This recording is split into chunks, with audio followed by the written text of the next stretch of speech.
Bismillahirrahmanirrahim. Alhamdulillah Rabbil Alamin. Salatu wassalamu ala ashrafil anbiya'i wal mursalin Sayyidina Muhammadin wa ala alihi wa sahbihi ajma'in. Alhamdulillah, para jemaah dirahmati Allah Subhanahu wa taala. Kita akan meneruskan pengajian di dalam kitab Fathul Qarib, yang mana kita masih berada dalam bab janazah. Yang minggu lepas kita telah membicarakan tentang hukum ahkam yang bersangkut paut dengan al-burah, iaitu pemberontak, dan kita telah habis membicarakan pada minggu yang lepas. Maka hari ini insya-Allah kita pergi kepada fasal ini yang seterusnya, yang mana yakni penulis beliau mengatakan faslun fi ahkami riddati. Faslun, yani fi ahkami riddati, yani riddah, yani ini yang kita akan bicarakan pada hari ini. Kalau dalam bahasa kita panggil yani murtad, yani seseorang itu dia melakukan ini sesuatu yang menyebabkan dia terkeluar daripada agama Islam. Jadi sekarang kita nak mempelajari ini tentang ini perkara ini.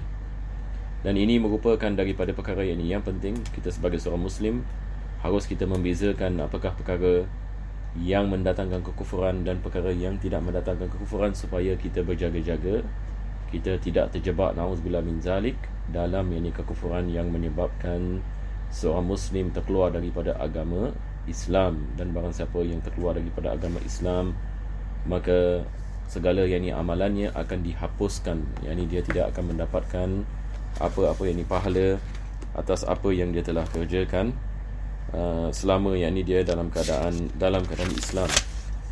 Maka itu sebab yakni ilmu akidah ini merupakan ilmu yang paling penting untuk kita mempelajarinya, supaya kita tidak terjebak dalam musibah yang besar. Mudah-mudahan Allah selamatkan kita di dunia dan selamatkan kita di akhirat, dan memberikan kepada kita husnul khatimah, amin ya rabbal alamin.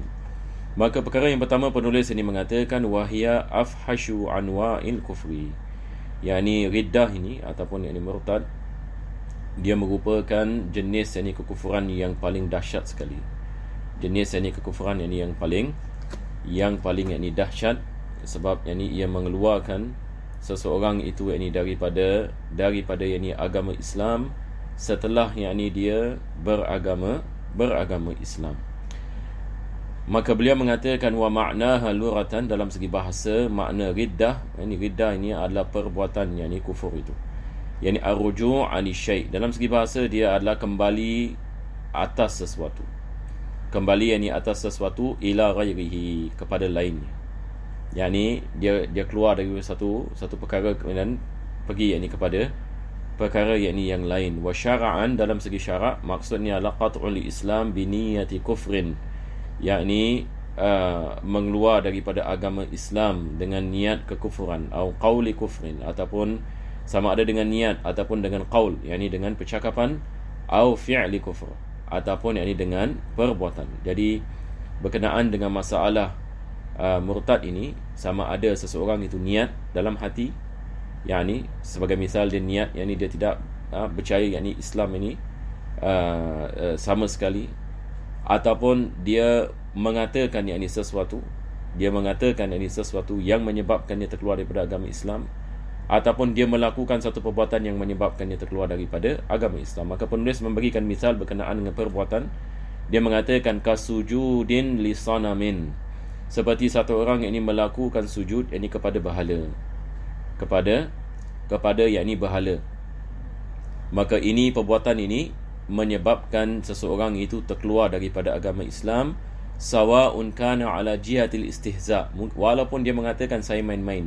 Ini jihatil istihza', ini istihza' ini maksudnya bermain-main, yakni seperti apa, yakni ada orang yang misalan dia melakukan seperti lawak. Ini lawak ni pun kadang-kadang ini masalah yang kita lihat. Sebahagian orang ini apabila dia nak melakukan lawak, dia mengatakan perkara-perkara yang sangat bahaya dan menyebabkan dia murtad terus. Ya, dia mempersendakan yakni agama Islam, ataupun dia mempersendakan Nabi Muhammad SAW, ataupun dia mempersendakan yakni melakukan salat dan rukun-rukun Islam ataupun rukun-rukun iman ini dan sebagainya. Ini semua perkara yang bahaya. Di sini penulis ini mengatakan satu orang itu dia sujud yakni kepada berhala. Sama ada jihatil istihza', dia mengatakan saya sebenarnya main-main, yakni saya bukan yakni niat ini betul-betul. Ini dia telah melakukan sesuatu yakni kekufuran. Awil inad, ataupun yakni dia sengaja yakni melakukannya yakni sebab yakni dia nak menunjukkan yakni dia ini tidak puas hati yakni dengan agama Islam ataupun dengan sebahagian yakni orang Islam ini dan sebagainya, walaupun dia mengetahui yakni kebatilan perkara ini, tapi dia melakukannya untuk menunjukkan kedegilannya. Awil i'tikad, ataupun dia betul-betul yakni i'tikad yakni berhala ini adalah Tuhannya. Jadi sama ada dia bermain-main ataupun dia melakukannya dengan sengaja untuk menyakiti orang lain, ataupun yakni dengan i'tikad yang benda ini adalah Tuhan yakni baginya, maka ini adalah perkara-perkara yang mengeluarkan seseorang itu daripada agama Islam. Ini adalah misal penulis yang mengatakan melakukan perbuatan. Sama juga dengan dia mengatakan sesuatu, yakni dia mengatakan yakni misalan yakni Allah itu bukan Tuhan, ini sebagai misal, ataupun yakni Al-Quran itu bukan yakni wahyu daripada Allah SWT, ataupun Nabi SAW yakni bukan yakni Rasul, na'udzubillah min zalik. Dia mengatakan yakni perkara-perkara ini, yakni salat yakni tidak diwajibkan, haji tidak diwajibkan. Ini semua adalah perkara-perkara yang kita mengatakan ma'lumun fid dini bid darurah. Kita ada ijma' ini ulama. Dia menghalalkan apa yang diharamkan dan mengharamkan apa yang dihalalkan, ini berdasarkan dengan dalil yang kukuh dan ijma' ini ulama. Maka mengatakan perkara-perkara yang seperti ini boleh mengeluarkan seseorang daripada kekufuran, ataupun dia hanya niat ini di hati sahaja, dia tidak mengatakan apa-apa, maka ini semua adalah jenis seseorang itu boleh terkeluar daripada agama Islam, na'udzubillah min zalik. Dan penulis memberikan misal ini yang kedua, dia mengatakan kaman i'taqada hudus as-sani'. Satu orang ini dia i'tiqad Tuhan ini hadis, yakni maksudnya dia juga yakni diciptakan. Satu orang yang i'tiqad bahawasanya Tuhan juga yakni diciptakan yakni sebagai yakni ciptaan-ciptaan yakni yang lain, seperti mana yakni ciptaan-ciptaan yakni diciptakan, dia juga yakni i'tiqad bahawasanya Tuhan yakni juga mempunyai sifat hudus. Yakni hudus yakni di sini maksudnya sesuatu yang diciptakan. Jadi apabila seseorang itu i'tiqad dalam hatinya, walaupun dia tidak mengatakan apa-apa, dia i'tiqad ini bahawasanya Tuhan itu juga diciptakan, ini Allah diciptakan, maka ini membawa yakni kepada kekufuran. Jadi ini adalah beberapa yakni misal yakni yang penulis mengatakan. Bahkan kita ada banyak yakni misal yang mana seseorang itu boleh yakni terkeluar daripada agama Islam. Kita ada misal dalam segi niat, misal yakni dalam segi percakapan, misal yakni dalam segi yakni perbuatan. Jadi banyak sekali misal. Daripada misal yang disebutkan oleh ulama kita misalan dalam kitab-kitab akidah adalah syirik yakni yang dikenali yakni sebagai syirik takrib. Kita ada syirik yakni jenis takrib, seperti mana Imam Sanusi misalan mengatakan dalam kitab ini Muqaddimat, kitab yang ditulis ini kitab Muqaddimat, dia memberikan beberapa yakni misal jenis yakni syirik yang mana mengeluarkan orang daripada agama Islam. Yakni sebagai misal, yakni dia sembah sesuatu selain Allah Subhanahu Wa Taala dengan niat mendekatkan diri kepada Allah. Ini adalah syirik takrib. Ini berdasarkan dengan ayat dalam Al-Quran. Allah Subhanahu Wa Taala ini mengatakan berkenaan dengan kafir musyrik ini Makkah. Apabila mereka ditanya kenapa mereka sembah berhala, apa mereka mengatakan liyuqarribuna ilallahi zulfa. Kami sembah berhala ini untuk mendekatkan kami kepada Allah Subhanahu Wa Taala. Ini dikenali sebagai syirik takrib. Yakni dia menjadikan selain Allah sebagai yakni sebab yang mana dia sembah kepadanya untuk dia mendekatkan diri kepada Allah Subhanahu Wa Taala. Bagi seorang Muslim, kita sembah hanya kepada Allah. Kita tidak boleh sembah yakni selain daripada Allah Subhanahu Wa Taala. Perkara yang kedua adalah berkenaan yakni dengan i'tikad ini seseorang ada selain Allah dapat memberikan kesan. Ini daripada perkara juga kita nak kena berjaga-jaga. Kita mengatakan la ilaha illallah, tidak ada Tuhan melainkan Allah, tidak ada yang memberikan manfaat ataupun yang menolak ataupun yang tidak ada yang mendatangkan manfaat ataupun tidak ada yang boleh selamatkan kita daripada mudarat kecuali Allah Subhanahu Wa Taala. Maksudnya selain ini daripada Allah tidak ada kuasa. Selain daripada Allah tidak ada kuasa. Sama ada kita membicarakan manusia ataupun jin ataupun syaitan ataupun malaikat dan sebagainya, ini semua adalah ghairullah. Ini semua adalah selain ini Allah Subhanahu Wa Taala. Hanya Allah mempunyai kuasa. La haula wala quwwata illa billah. Ya, ini tidak ada kuasa dan daya melainkan pada Allah Subhanahu taala. Tetapi apabila seorang muslim yang i'tiqad ada sesuatu selain daripada Allah Subhanahu wa taala dapat memberikan manfaat ataupun dapat menolakkan mudarat, dan dia ada kuasa tersendiri yang ada pada sisinya selain daripada kuasa Allah Subhanahu wa taala, maka ini seseorang itu yakni terjebak yakni di dalam yakni syirik, ini mendatangkan kekufuran.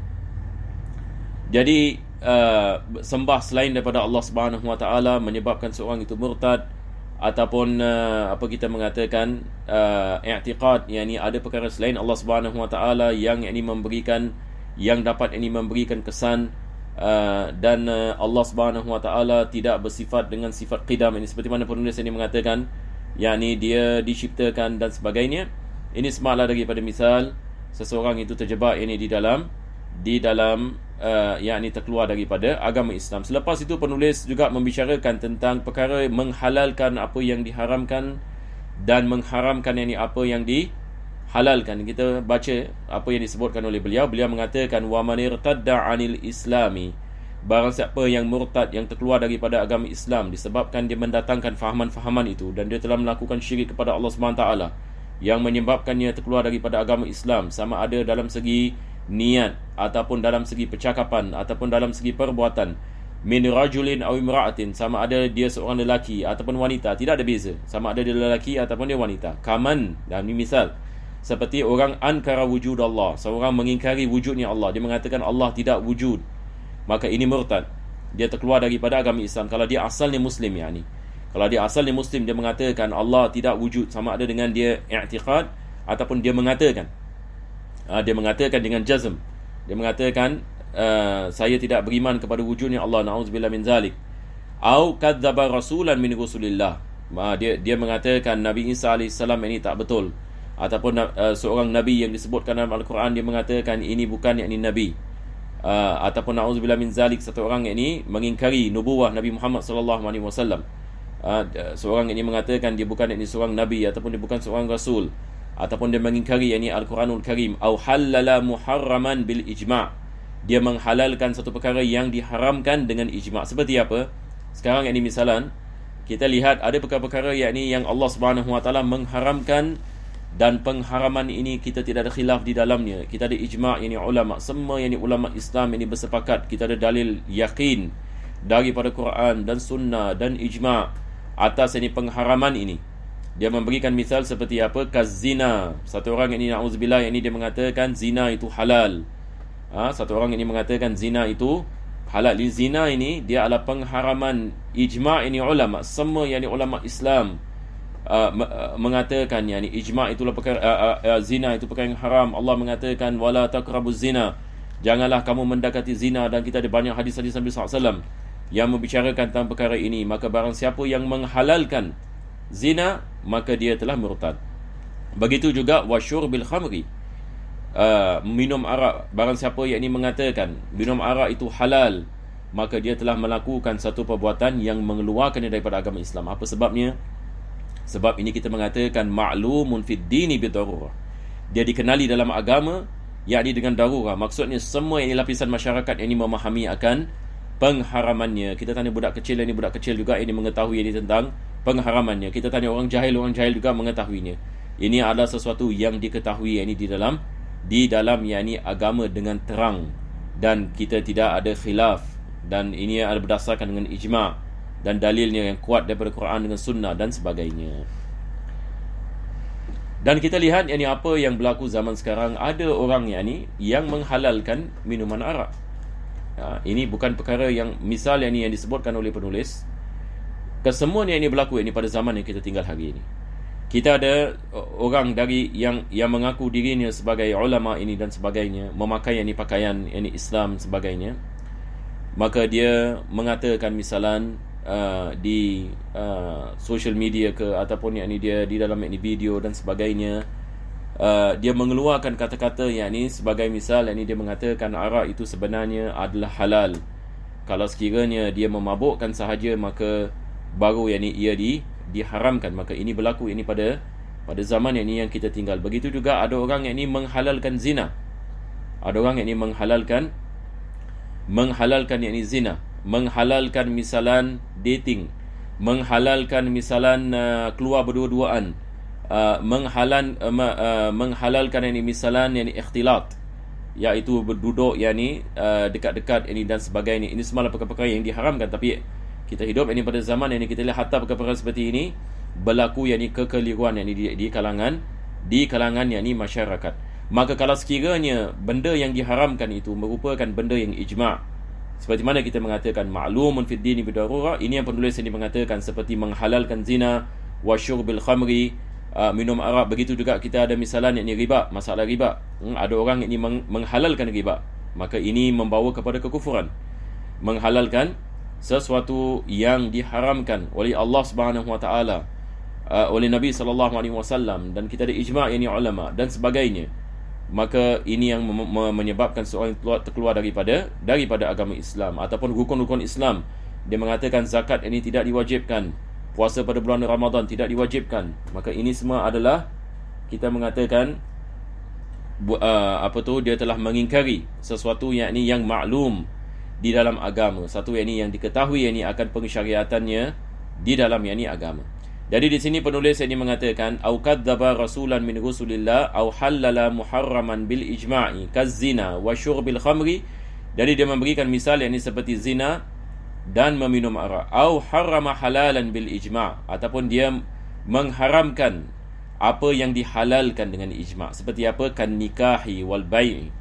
Satu orang ini mengatakan nikah haram, hukumnya tidak boleh nikah, tidak ada nikah dalam Islam. Ini membawa seseorang kepada kekufuran. Tapi biasa zaman sekarang kita lihat ada orang jahil yang mengatakan tidak boleh lelaki berkahwin dengan 4 sebagai misal, sedangkan dia tidak mengetahui berkenaan dengan poligami ini dia adalah masalah akidah. Sebab Allah Subhanahu wa taala menyebutnya dengan terang dalam Al-Quranul Karim. Fankihu ma taba lakum minan nisa'i masna wa thulatha wa ruba'. Kawinlah kamu berdua ataupun 3 ataupun 4. Fa illam ta'dilu fawahidah. Kalau sekiranya kamu tidak mampu berlaku adil, maka lebih baik kamu kawin satu. Jadi masalah di sini adalah kita mengatakan berkahwin lebih daripada satu hukum ni mubah. Tetapi apabila seseorang itu mengingkarinya, mengatakan misalnya tidak ada dalam Islam yang mana Islam membolehkan seorang Muslim berkahwin lebih daripada satu, ini masalah. Ataupun dia mengatakan haram hukumnya seorang Muslim berkahwin lebih daripada satu. Ini maksudnya dia mengingkari ayat dalam Al-Quran yang mengatakan tidak ada di dalam Islam. Tidak ada di dalam Islam perkara seperti ini, sedangkan ia sabit di dalam Al-Quranul Karim. Sama hukumnya seperti pernikahan, Allah Subhanahu wa taala menghalalkan pernikahan dengan Allah mengatakan fankihu, maka kawinlah kamu. Begitu juga kita ada hadis-hadis Nabi sallallahu alaihi wasallam. Dan berkenaan dengan berkahwin lebih daripada satu, Nabi sallallahu alaihi wasallam ini melakukannya, para sahabat ini melakukannya, para ulama melakukannya dan sebagainya. Satu orang datang disebabkan kejahilannya ataupun wallahu alam disebabkan dia nak menaburkan fitnah dan sebagainya, maka dia mengharamkan perkara yang telah sabit di dalam Al-Quran dan juga sunnah Nabi sallallahu alaihi wasallam. Jadi penulis mengatakan mengharamkan kan nikahi wal bai', ataupun mengharamkan jual beli. Dia mengatakan semua jual beli riba. Ini salah ini. Allah mengatakan wa ahallallahu al-bai'a wa harrama riba. Allah menghalalkan jual beli dan Allah mengharamkan riba. Jadi kita nak kena membezakan apa itu jual beli dan apa itu riba.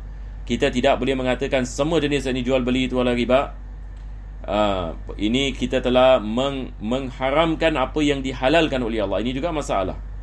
Kita tidak boleh mengharamkan apa yang dihalalkan. Ini juga boleh menyebabkan kemurtadan. Seorang itu boleh terkeluar daripada agama Islam. Kalau dia mengharamkan sesuatu yang dengan ijma', perkara yang halal, maka ini boleh menyebabkan dia terkeluar daripada agama Islam. Penulis ini memberikan misal seperti jual beli. Jual beli ini dengan terang sekali dalam Al-Quranul Karim dia adalah perkara yang halal. Tapi kalau apabila seseorang itu mengharamkannya, maka dia telah melakukan satu perkara yang menyebabkan dia kufur kepada Allah Subhanahu wa taala dan memerlukannya untuk kembali kepada agama Islam. Jadi kita lihat banyak misal yang berlaku pada zaman yang kita tinggal. Kadang-kadang kita lihat di internet misalan seseorang melakukan perbuatan ini ataupun seseorang itu melakukan ini perbuatan itu, ada orang ini mengatakan kalau sekiranya saya tidak dapat ini benda ini, saya akan kufur kepada Allah. Na'udzubillah min zalik. Benda-benda yang ini, perkara-perkara ini seperti ini, kita lihat seseorang itu terjebak ini di dalam ini kekufuran. Dia telah melakukan yang ini, dia telah terkeluar yang ini daripada daerah yang ini Islam. Itu sebab kita ada hadis dari Nabi sallallahu alaihi wasallam ini tentang akhir zaman. Sebahagian yang ini Nabi sallallahu alaihi wasallam ini mengatakan ada orang yang ini dia beriman pada waktu pagi dan kufur ini pada waktu petang. Dia beriman pada waktu petang dan kufur pada waktu pagi. Ini maksudnya iman terkeluar daripada hatinya. Ini adalah keadaan yang ini akhir zaman, iman masuk dan keluar. Ini bukan naik dan turun, tetapi ini dia masuk ini dan keluar. Dan ini kita lihat berlaku. Satu orang yang ini dia melakukan salat ini pada waktu petang, dia melakukan perbuatan yang seperti mana kita mengatakan tadi, yang menyebabkannya terkeluar daripada agama Islam. Ini mungkin dia tidak sedar. Besok pagi dia melakukan solat, dia mengucapkan kalimah syahadah sekali lagi, maka dia masuk ini dalam agama Islam. Dia tidak mengetahui yang dia telah terkeluar daripada agama Islam. Ada sebagian orang dia tidak mengetahui yang perbuatannya, percakapannya seperti mana tadi kita mengatakan, ada orang niat main-main.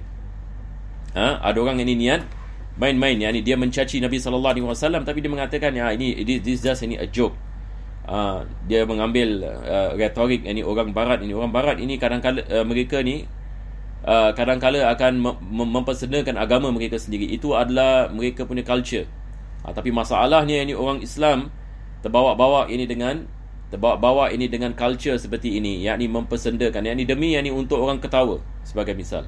Demi untuk orang ketawa, ataupun memain-mainkan yakni hukum Allah Subhanahu Wa Taala seperti salat, seperti yakni perkara-perkara yang bersangkut paut dengan keimanan kepada Al-Quranul Karim ataupun kepada Nabi sallallahu alaihi wasallam. Ini semua adalah perkara yang tidak boleh seseorang itu bermain-main ataupun mencaci Nabi sallallahu alaihi wasallam ataupun menifatkannya dengan sifat-sifat yang terkeji.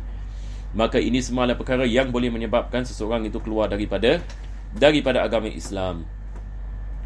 Maka penulis ini mengatakan, apabila seseorang itu terkeluar daripada agama Islam dengan perbuatan-perbuatan ini ataupun percakapan ini ataupun dian ini, apa yang berlaku kepadanya? Beliau ini kita membicarakan ini kalau dalam syariat Islam, dalam negeri Islam. Maka pertama sekali penulis mengatakan ustutiba, diminta baginya untuk dia bertaubat kepada Allah wujuban fil hal, yakni dia wajib bertaubat kepada Allah Subhanahu Wa Taala fil hal, iaitu dengan spontan. Ini mengikut ini kepada pendapat yakni al-asah. Ini ikut pendapat yakni al-asah, pendapat yakni yang dipilih ini di dalam mazhab, wajib yakni dia bertaubat dengan spontan, yakni dia tidak diberikan tempoh. Walaupun penulis lepas itu mengatakan wa muqabilul asah, yakni pendapat muqabil. Yakni pendapat muqabil ini adalah pendapat yang selepas ini pendapat asah, yakni dia lebih lemah sedikit daripada pendapat asah. Pendapat asah ini pendapat yang dipilih. Lepas itu kita ada pendapat yang opposite, yang mengatakan disunatkan kita minta kepadanya yakni taubat, tidak diwajibkan yakni kita meminta kepadanya kepada taubat, hanya yakni disunatkan. Dan juga yakni pendapat iwafisaniyati annahu yumhalu salasan, dan dia diberikan yakni tempoh 3 hari. Jadi beza dengan pendapat yang pertama. Pendapat yang pertama mengatakan tidak diberikan tempoh. Pendapat yang kedua mengatakan diberikan tempoh dan disunatkan istitabah. Dan dia diberi istitabah, maksudnya minta dia taubat, dan dia diberikan tempoh selama berapa hari? Selama 3 hari. Ini yang penulis ini mengatakan ila salasati ayyam fa in taba bi'audihi ilal islami. Kalau sekiranya dia bertaubat kepada Allah dan dia kembali yakni kepada Islam dengan mengucapkan kalimah syahadah, dia mengatakan asyhadu alla ilaha illallah wa asyhadu anna muhammadar rasulullah, dia i'tikad kembali bahawasanya tidak ada Tuhan yang melainkan Allah dan Nabi SAW adalah Rasulullah, maka di sini sah yakni Islamnya, maka dia telah kembali yakni kepada Islam. Penulis ini di sini mengatakan wajib meraihkan tertib. Ini maksudnya wajib ini dia mengatakan syahadah, beriman kepada Allah dahulu, baru yakni kepada Nabi SAW. Kalau tidak, yakni tidak diterima syahadahnya. Ini seperti mana penulis ini mengatakan fa'in akasa lam yasiha kama qalahu an-Nawawi fi syarh al-Muhadzab, seperti mana al-Imam an-Nawawi mengatakan kitab Majmu', ini syarah ini Muhadzab, kalau sekiranya yakni dia tidak mengikut tertib ini dalam kalimah syahadah, maka tidak diterima. Yakni ini kalau sekiranya dia mengucapkan kalimah syahadah dengan tertib, yakni dia mengucapkan asyhadu alla ilaha illallah, selepas dia mengucapkan asyhadu anna muhammadar rasulullah, dan dia bertaubat ini atas apa yang dia melakukan ini sebelum itu, maka diterima yakni keislamannya. Wa illa ay wa illam yatubil murtad qutila, kalau sekiranya dia tidak yakni bertaubat, maka hukumannya adalah hukuman yakni bunuh. Tapi sekali lagi kita harus faham, penulis yakni sekarang yakni dia membicarakan yakni tentang yakni negara yakni Islam yang negara yakni Islam dan hukum-hukum yakni syariah yakni diimplementasikan yakni dalam ini negara tersebut. Sebab ini soalan ini banyak kita dapat ini daripada orang yang bukan Islam ataupun jamaah dan sebagainya. Kalau di Singapura satu orang yang murtad, adakah yakni hukuman yakni bunuh dan sebagainya? Kita tinggal yakni di negara yakni yang bukan Islam dan undang-undang mereka bukan yakni undang-undang yakni Islam, maka tidak dibolehkan yakni kita melakukan pembunuhan. Jadi kalau orang yakni mengatakan kepada kita satu orang yakni dia murtad yakni misalnya di Singapura ataupun di UK ataupun di Amerika yakni misalnya, adakah maksudnya yakni umat Islam di sana yakni nak kena bunuh yakni orang tersebut? Yakni tidak. Yang menjalankan yakni hukuman ini adalah hakim muslim. Yang hakim yakni muslim. Jadi ini juga ini perkara yang perlu yakni saya terangkan, sebab kita sedang membicarakan yakni tentang hukum ahkam yang dilaksanakan oleh kerajaan muslim yang menghidupkan yakni hukum syariah, yang menghidupkan hukuman syariah. Begitu juga dengan hukum ahkam yakni jenayah ini yang lain. Sebelum ini kita membicarakan hukum pemberontak yakni misalan, begitu juga yakni tentang mencuri dan sebagainya. Hari ini kita tidak lihat yakni hukuman ini dijalankan dalam negara kita, sebab ini di sini kita membicarakan yakni tentang negara Islam yang melaksanakan hukuman yakni Islam. Dan Islam ini meletakkan hukuman yang berat bagi murtad. Apa sebabnya? Supaya ini adalah deterrence. Kalau dalam bahasa Inggeris kita panggil apa? Deterrence.